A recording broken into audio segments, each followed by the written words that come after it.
Hi, welcome to Snapjack, a division of Tirox.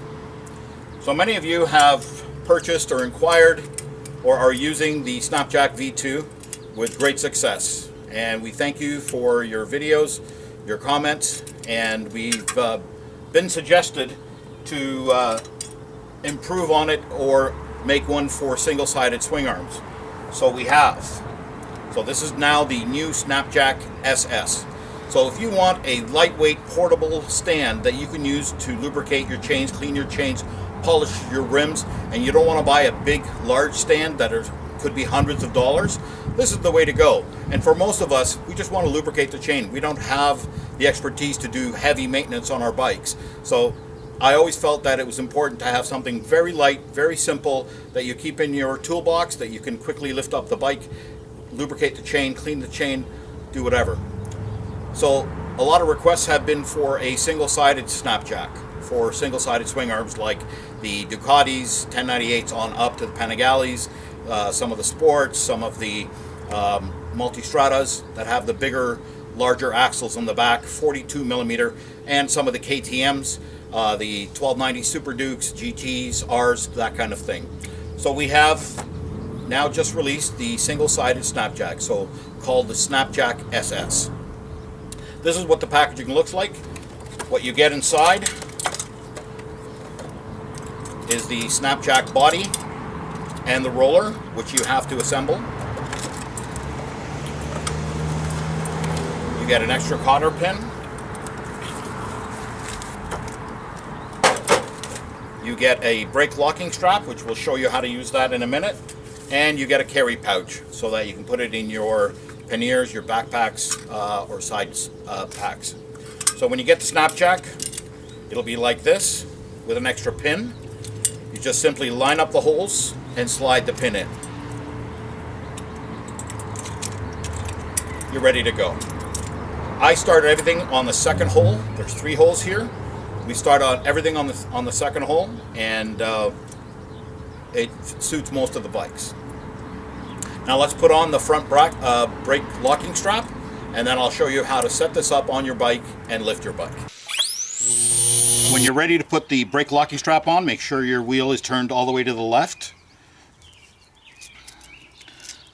Slide it through the buckle, squeeze the brake,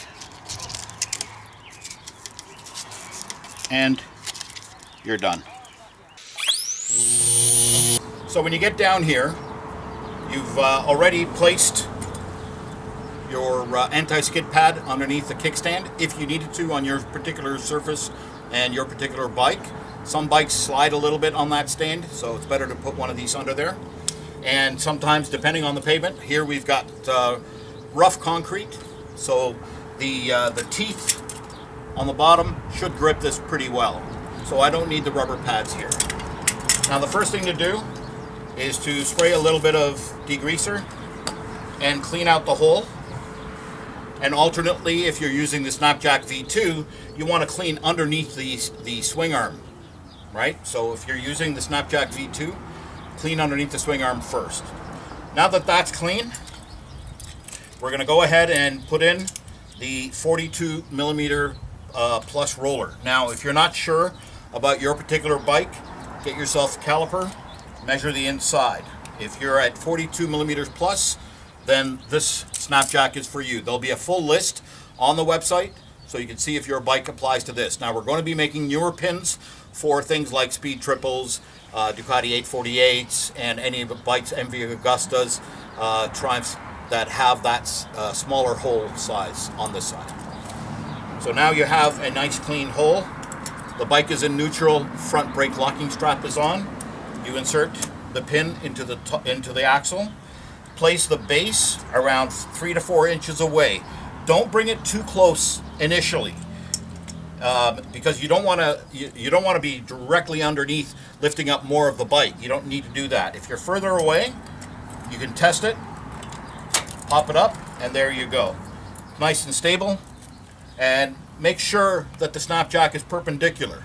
You don't want it off to the side. You take the next pin, insert it into the top hole, and now that's locked. So now you can take a rag, clean your rim very easily. You can take your chain cleaner on the other side, spray the Tirox chain cleaner. You'll be able to coil the brush onto the chain and be able to clean and lubricate your chain when it's time. So let me show this to you again. When you're pulling away, all you want to do is make sure, even when you're engaging, that you're not putting the fleshy part of your hand into this pinch point. There is a warning there. So you just slide it in, place the base around 3 to 4 inches away, pop it up, and there you go. If you find that it's rubbing here, all you need to do is disengage and bring the foot a ½ inch closer. And now it won't rub. Put in the locking pin, and away you go.